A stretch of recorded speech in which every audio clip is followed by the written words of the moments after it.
Hello दोस्तों, आज की शानदार धमाकेदार वीडियो में आपका स्वागत है। जैसा कि आप जानते हैं, आपकी बीएड की एग्ज़ाम आ चुकी है। तो यहाँ पर आप काफ़ी क्वेश्चन कर रहे थे कुछ दिनों से कि बीएड की कॉपी में किस प्रकार से लिखना है, कितने पेज में लिखना है, और साथ में सिलेबस मतलब कितने शब्द होने वाले, कितने क्वेश्चन आएंगे। जिन जो जो भी आपके क्वेश्चन थे उनके बारे में हम यहाँ पर चर्चा करने के लिए आए हैं।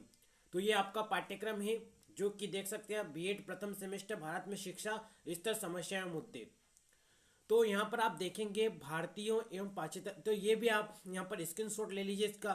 जो जो आपको टॉपिक दिखाई दे रहे हैं इसमें, कौन कौन से बहुत सारे टॉपिक दिखाई दे रहे हैं इसमें। तो आपको क्या करना है, इन टॉपिक को अच्छे से रीड कर लेना है। जो भी टॉपिक दिखाई दे रहे हैं इनको अच्छे से रीड कर लेना है। जैसे कि भारत एवं पाश्चात्य शिक्षा के लक्ष्य, ये वाला टॉपिक। उसके बाद में सामाजिक नियंत्रण एवं सामाजिक परिवर्तन।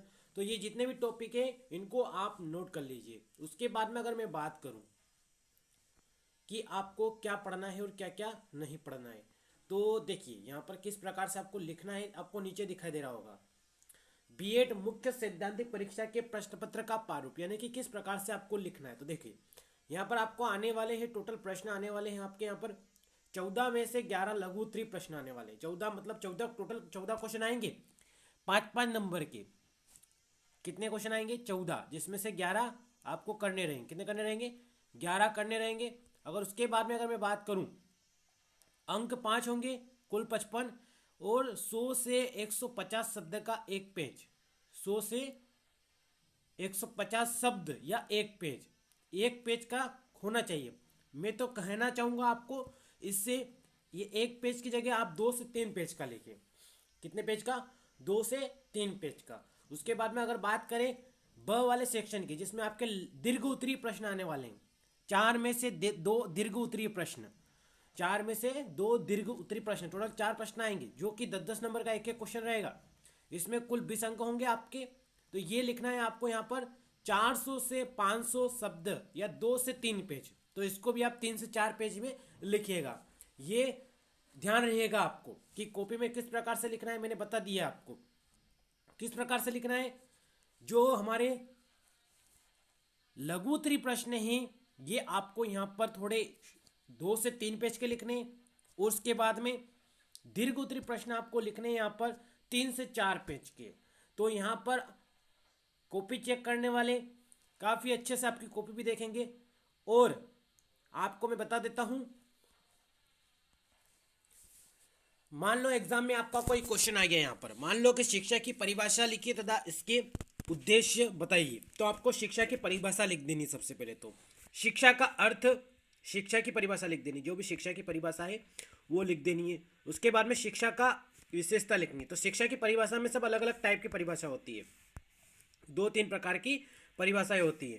जैसे कि अगर मैं बात करूं यहाँ पर शिक्षा की परिभाषा में, पहले तो सुकरात के अनुसार 2-3 हमारे जितने भी ये वैज्ञानिकों ने अलग अलग प्रकार की परिभाषाएं दी है, तो उनको देख सकते हैं आप। उसके बाद में कांट के अनुसार के बाद में पेस्टालॉजी के अनुसार पेस्टालॉजी, और स्वामी विवेकानंद के अनुसार, रविंद्रनाथ टैगोर के अनुसार, मतलब सभी ने अलग अलग टाइप से यहाँ पर इसकी परिभाषाएं दी है।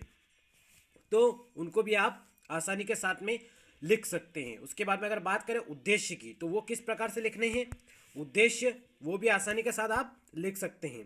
जैसे अगर मैं उद्देश्य की बात करूं यहाँ पर, तो उद्देश्य की अगर बात करें हम, तो वो किस प्रकार से लिखने हैं आपको यहाँ पर।